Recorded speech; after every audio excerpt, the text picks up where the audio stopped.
Hello नमस्कार दोस्तों, उम्मीद है आप सभी लोग अच्छे होंगे, बढ़िया होंगे आप लोग, और पढ़ाई अच्छा चल रहा होगा, है ना। तो अभी हम लोग बात करने वाले हैं बिहार स्पेशल की और करेंट अफेयर्स की। जो सबसे महत्वपूर्ण आपके लिए हो जाता है बीपीसी बिहार शिक्षक भर्ती 4.0 के लिए बहुत महत्वपूर्ण हो जाएगा, और साथ ही साथ 70 बीपीसी के एग्ज़ाम देने वाले विद्यार्थी के लिए और 71 तैयारी करने वाले के लिए भी बहुत इम्पोर्टेंट हो जाता है। हम लोग यहाँ से शुरुआत करेंगे क्योंकि बिहार में 38 जिला है और 38 जिला को हम लोग बारी बारी से पढ़ेंगे। उसका ज्योग्राफी पढ़ेंगे, उसका इतिहास पढ़ेंगे, है ना, करेंट अफेयर्स से संबंधित पढ़ेंगे, इकोनॉमिक्स भी पढ़ेंगे और ज्योग्राफी पढ़ेंगे और पॉलिटी भी पढ़ेंगे। मतलब यहाँ से अगर 38 जिला को हम लोग एक बार कवर कर लें तो बिहार स्पेशल से संबंधित, करेंट से संबंधित चाहे जितने भी प्रश्न बनाए जाते हैं या पूछे जाएंगे, निश्चित तौर पे यहाँ से आपको बहुत फ़ायदा होगा, है ना, बहुत ही ज़्यादा फ़ायदा होगा। चलिए क्लास करके देखिए, आपको खुद लगेगा, है ना। चलिए हम लोग शुरुआत करते हैं और हम लोग दरभंगा से प्रारंभ करते हैं, है ना, दरभंगा से। तो ये दरभंगा का मैप हो जाता है। सबसे पहले अगर आप शुरुआत कर दिए हैं अपना 4.0 और 71 बीपीसी, तो निश्चित तौर पे आप अपने रूम में एक बिहार का मैप लगाइए ताकि बिहार के मैप से ही ज्योग्राफी को पढ़ा जा सके, है ना। बिहार के मैप से बहुत सारे प्रश्न पूछे जाते हैं कमीशन में।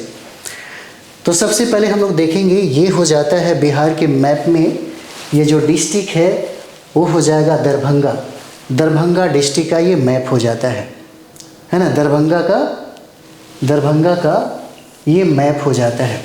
और दरभंगा जो चारों तरफ से घिरा है, एक तरफ से वह सीतामढ़ी से घिरा हुआ है, इसका सीमा सीतामढ़ी के साथ भी साझा करता है, और इसका सीमा, दरभंगा का सीमा मुजफ्फरपुर के साथ भी सीमा साझा करता है, और इसका सीमा समस्तीपुर के साथ भी साझा करता है, और यहाँ पे खगड़िया भी है और सहरसा है, और सहरसा के साथ यहाँ पे मधुबनी भी है जो दरभंगा के साथ अपना सीमा साझा करता है ना।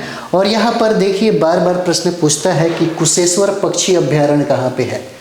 बीपीएससी बहुत बार प्रश्न पूछा है कि कुशेश्वर पक्षी अभ्यारण्य कहाँ पे है, तो ये दरभंगा में ही है, दरभंगा में। और दरभंगा से बहुत सारे प्रश्न जो हैं बनाए जाते हैं और पूछे जाते हैं। हमेशा बीपीएससी एक प्रश्न, दो प्रश्न करेंट अफेयर से हो या उसके ज्योग्राफी से हो या पॉलिटी से, हिस्ट्री से, जैसे भी हो प्रश्न बनाया है और पूछा भी है। और यहीं पे दरभंगा मेडिकल कॉलेज भी है और श्यामा मंदिर भी यहीं पे है दरभंगा में, और दरभंगा राज का किला भी है दरभंगा में, और यहाँ पे ललित नारायण मिथिला विश्वविद्यालय भी आपको दरभंगा में ही है। कुछ हम लोग फैक्ट्स पे ध्यान दें, है ना, और उसके बाद हम लोग प्रारंभ करते हैं दरभंगा को। दरभंगा एक नज़र में हम लोग इसको देखेंगे। चलिए, तो यहाँ पर मैप में आप देख सकते हैं ये बिहार का मैप हो जाएगा, है ना, और यहीं पर ये है दरभंगा, ये है दरभंगा, दरभंगा जिला है ये। बिहार के मैप में आप लोग इंडिकेट कर सकते हैं, देख सकते हैं, है ना। दरभंगा एक नज़र में हम लोग देखें, यहाँ का कुल क्षेत्रफल, दरभंगा का कुल क्षेत्रफल हो जाएगा 2289.29 वर्ग किलोमीटर हो जाता है। और दरभंगा में जनसंख्या जो निवास करती है वो जनसंख्या 39,37,385 हो जाएगा, यहाँ का जनसंख्या दरभंगा का। और दरभंगा को जो साक्षरता दर है, दरभंगा का साक्षरता दर 44% ही है। दरभंगा का साक्षरता दर 44% है, और यहाँ का लिंगानुपात है 910 हो जाएगा, 910 हो जाता है। दरभंगा में और भी फैक्ट्स है, जैसे आप देखते हैं पहला तारामंडल पटना में है और दूसरा तारामंडल स्थापित होगा वो दरभंगा में, यानी कि यहाँ पर, है ना, यहाँ पर दूसरा तारामंडल का स्थापना यहीं पर किया जा रहा है। और देखिए दूसरा तारामंडल तो बनेगा दरभंगा में, लेकिन पूछा जा सकता है कि कहाँ पर बनेगा, तो कहाँ पर बनेगा ये बहुत इम्पोर्टेंट है। ये हो जाता है कादिराबाद, है ना, ये हो जाएगा,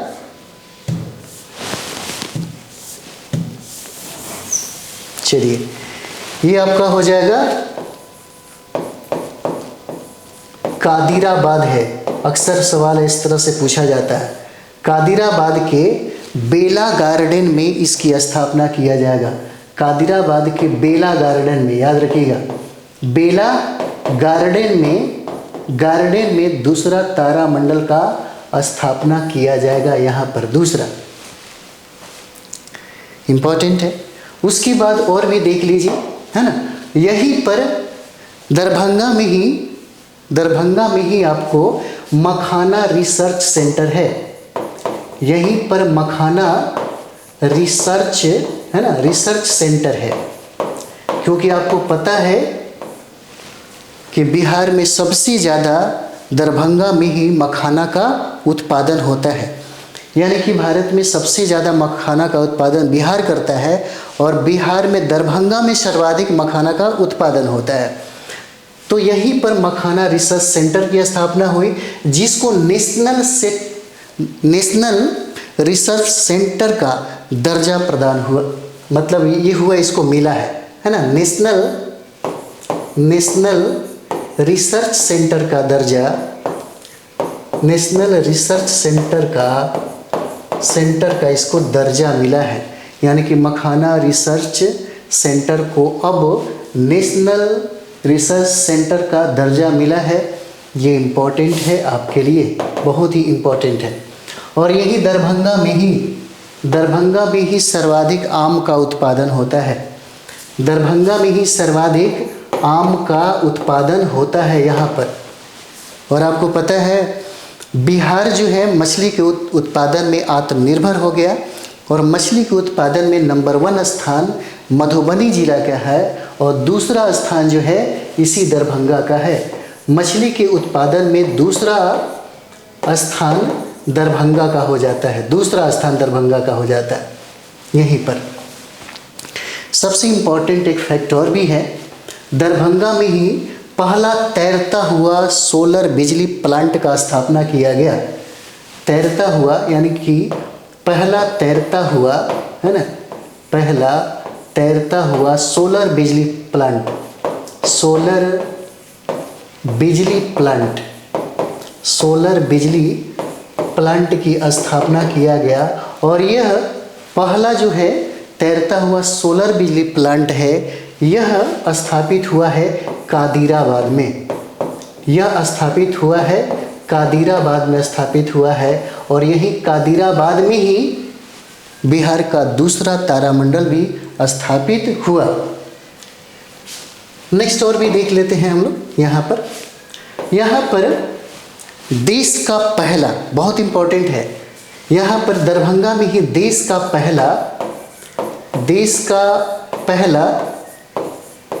पहला ज्योतिष चिकित्सा ओपीडी, ज्योतिष चिकित्सा, है ना, ज्योतिष चिकित्सा ओपीडी की स्थापना हुआ है। दरभंगा में ही देश का पहला ज्योतिष चिकित्सा ओपीडी की स्थापना हुई है। बहुत ही इम्पोर्टेंट है ये वाला। और दरभंगा में ही बिहार का पहला है कौशल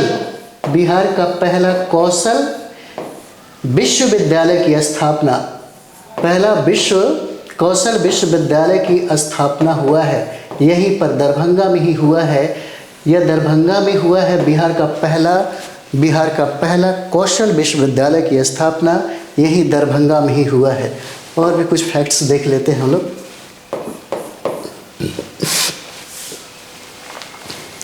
दरभंगा में ही दूसरा एम्स का स्थापना भी हुआ, क्योंकि पहला एम्स जो हो जाएगा, है ना, पहला एम्स हो जाएगा पटना में और दूसरा जो एम्स जो है यह दरभंगा में ही इसको स्थापित किया जा रहा है, यहीं पर ही। और सबसे इम्पोर्टेंट ये है कि विद्यापति एयरपोर्ट में यहाँ लिख लीजिए, विद्यापति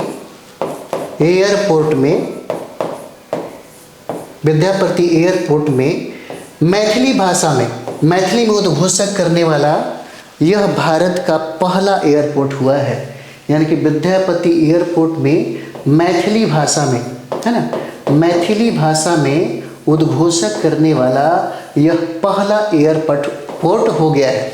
क्योंकि बिहार का पहला जो भाषा है वो हिंदी हो जाएगा, हिंदी, और दूसरा उर्दू हो जाता है, और तीसरा आपका यही मैथिली हो जाएगा। तीसरा जो है यही मैथिली हो जाता है ना। और यही एक चीज़ और भी देख लिया जाए, जब दरभंगा हम लोग कर ही रहे हैं, है ना, तो आपको पता होगा कि पटना में गंगा के किनारे मरीन ड्राइव बना हुआ है। इसी मरीन ड्राइव के तर्ज पर ही यहाँ पर है बागमती नदी के किनारे, बागमती नदी के किनारे मरीन ड्राइव बनाने की योजना है दरभंगा में। यानी कि पटना में आप देखते होंगे मरीन ड्राइव जो है वो गंगा नदी के किनारे बनाया गया, बड़ा खूबसूरत है ना।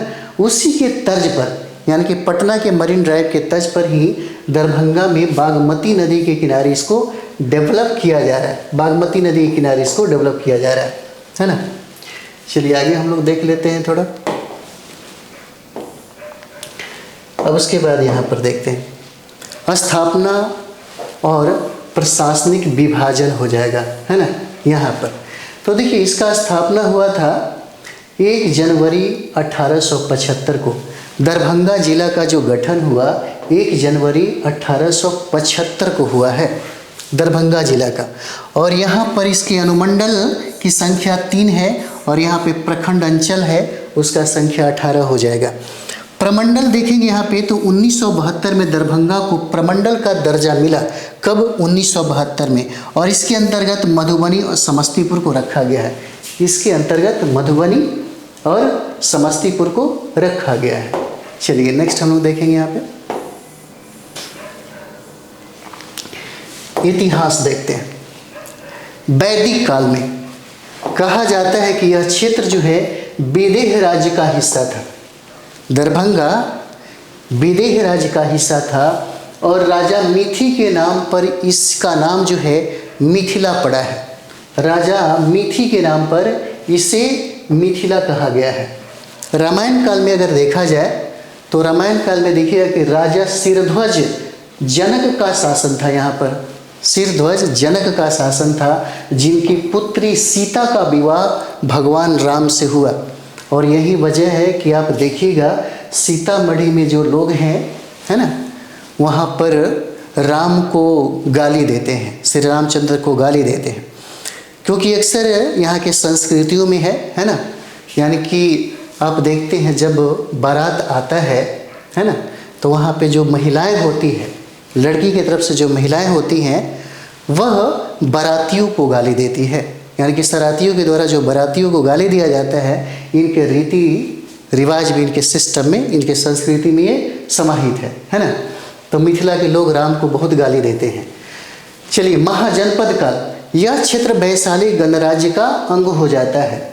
महाजनपद काल जो है यह वैशाली गणराज्य का क्या है, एक अंग हो जाएगा। उसके बाद यहाँ पर देखेंगे कि मौर्य युग, शुंग के काल, कन्नौ के काल, गुप्त साम्राज्य में यह क्षेत्र इन महान साम्राज्यों का हिस्सा भी रहा है दरभंगा। मध्यकाल में देखेंगे तो 13वीं सदी में मुस्लिम आक्रमणकारी हाजी शमसुद्दीन इलियास ने इस क्षेत्र पर अधिकार कर लिया। किसने? कब? 13वीं सदी में। 13वीं सदी में मुस्लिम आक्रमणकारी हाजी शमसुद्दीन इलियास ने इस क्षेत्र पर अधिकार कर लिया। और ओइनवार राजाओं का शासन भी देखिए यहाँ पर। इनमें सबसे प्रसिद्ध राजा कामेश्वर सिंह थे, जिन्होंने कला, संस्कृति और साहित्य को बढ़ावा दिया। नेक्स्ट है भूगोल और क्षेत्रफल। यहाँ पर देखिए भूगोल और क्षेत्रफल। भौगोलिक क्षेत्रफल में यहाँ पर देखेंगे तो 2279.29 वर्ग किलोमीटर इसका क्षेत्रफल हो जाएगा। अक्षांशीय देशांतरीय विस्तार जिला का नहीं पूछता, लेकिन है ना बिहार का बार बार पूछता है कि बिहार का अक्षांशीय विस्तार कितना है, बिहार का देशांतरीय विस्तार कितना है, ये इम्पोर्टेंट है।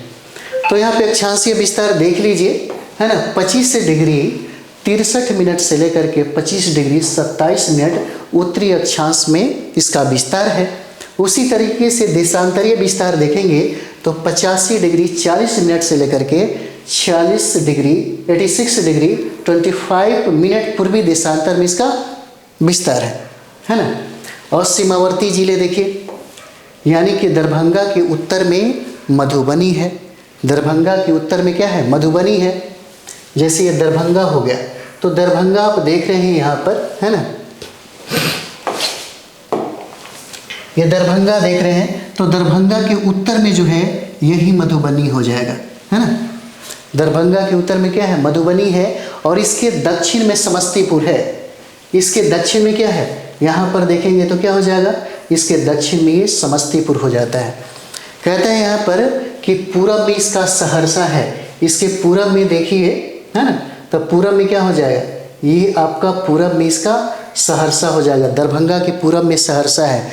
और पश्चिम में कहता है कि सीतामढ़ी और मुजफ्फरपुर हो जाएगा। ये मुजफ्फरपुर हो गया यहाँ पर, है ना, मुजफ्फरपुर, और ये हो जाता है सीतामढ़ी। मुजफ्फरपुर और सीतामढ़ी है कहाँ पर? तो पश्चिम में हो जाएगा, है ना। और जनघनत्व इसका कितना हो जाएगा? 1101 हो जाता है।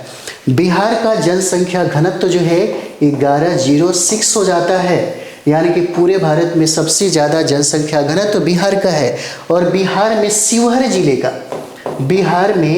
शिवहर जिले का सर्वाधिक जनसंख्या घनत्व है। इसका 1800, है ना, 1880 हो जाएगा प्रति व्यक्ति प्रति वर्ग किलोमीटर हो जाता है। यानी कि सबसे ज़्यादा जनसंख्या घनत्व वाला जो जिला है वह शिवहर हो जाएगा। अगर आपसे न्यूनतम पूछे तो न्यूनतम जनसंख्या घनत्व जो है यह कैमूर का हो जाता है, कैमूर का। लेकिन यहाँ पे दरभंगा हम लोग देख रहे हैं, तो दरभंगा का जनसंख्या घनत्व जो है 1101 हो जाता है, 1101। अक्सर बार बार सवाल आपसे पूछा है कि बिहार का जनघनत्व कितना है? 1106 हो जाएगा। 1106 व्यक्ति प्रति वर्ग किलोमीटर हो जाता है। यानी कि पूरे भारत में बिहार जो है जनसंख्या घनत्व के मामले में शीर्ष पर है। और जनसंख्या घनत्व में जो बिहार का जिला है वह नंबर 1 शिवहर है। और न्यूनतम जन घनत्व वाला जिला कैमूर हो जाता है ना। चलिए आगे बढ़ते हैं। दरभंगा एक नज़र में देखें तो यहाँ पर संसदीय और विधानसभा क्षेत्र में देखेंगे तो संसदीय क्षेत्र यहाँ पर 3 हो जाएगा। एक है दरभंगा, मधुबनी और समस्तीपुर है, यह संसदीय विधानसभा क्षेत्र। और यहाँ पर लोकसभा सदस्यों की संख्या सीट जो है वो 40 हो जाएगा यहाँ पर, है ना, बिहार में। तो यहाँ पे संसदीय क्षेत्र दरभंगा हो जाएगा, मधुबनी और समस्तीपुर हो जाएगा। विधानसभा क्षेत्र में देखेंगे तो दरभंगा संसदीय क्षेत्र के अंतर्गत गौरा, बुराम, बेनीपुर, अलीनगर, दरभंगा ग्रामीण, दरभंगा और बहादुरपुर आ जाता है। और समस्तीपुर संसदीय क्षेत्र के अंतर्गत कुशेश्वर स्थान और हया घाट है। और मधुबनी संसदीय क्षेत्र के अंतर्गत केवटी और जाले हो जाएगा। यहाँ पर प्रमुख जो उत्पाद उपज है ये आम हो जाता है, यानी दरभंगा में सर्वाधिक आम का उत्पादन होता है ना।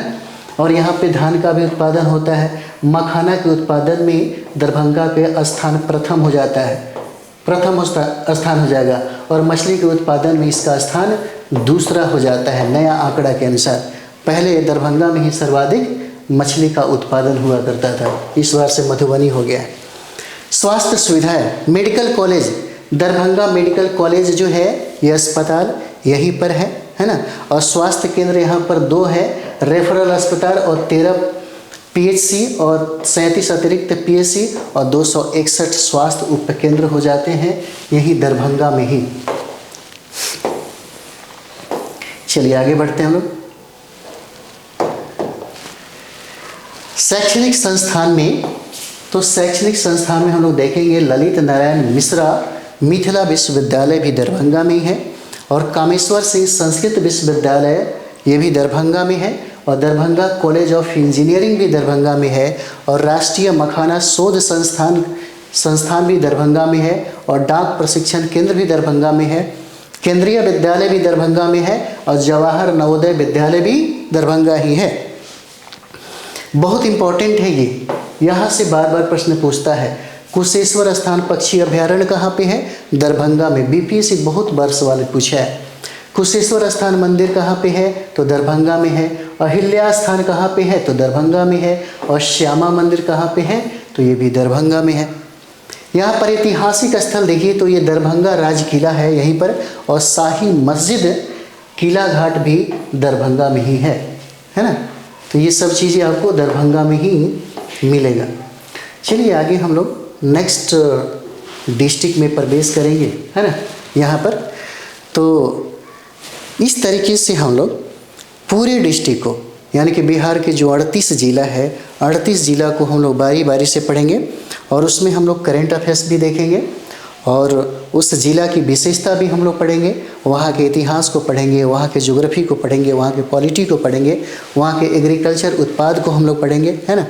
और करेंट तो देख ही रहे हैं हम लोग, बाकी जनगणना जनसंख्या से संबंधित भी जो इम्पोर्टेंट मैटर होगा वो लोग हम लोग कवर करते चलेंगे, ताकि एग्ज़ाम में अगर प्रश्न पूछता है, क्योंकि आप देखते हैं बिहार स्पेशल और बिहार करंट से सबसे ज़्यादा सवाल पूछा जाता है। बीपीसी में अगर बिहार करंट को और बिहार स्पेशल को अगर ऐड कर दिया जाए, है ना, तो कम से कम 40 प्रश्न हो जाते हैं। 40 प्रश्न यहीं से आपको मतलब एग्ज़ाम में पूछे जाते हैं। तो चलिए हम लोग मिलते हैं नेक्स्ट वीडियो में। आप अपने दोस्तों के बीच में एक बार ज़रूर इसे शेयर करें, है ना, लाइक और कमेंट्स ज़रूर करते रहिए ताकि हमें भी पता चले, है ना। तो चलिए हम लोग मिलते हैं अगले वीडियो में। थैंक यू वेरी मच आप सभी लोगों को।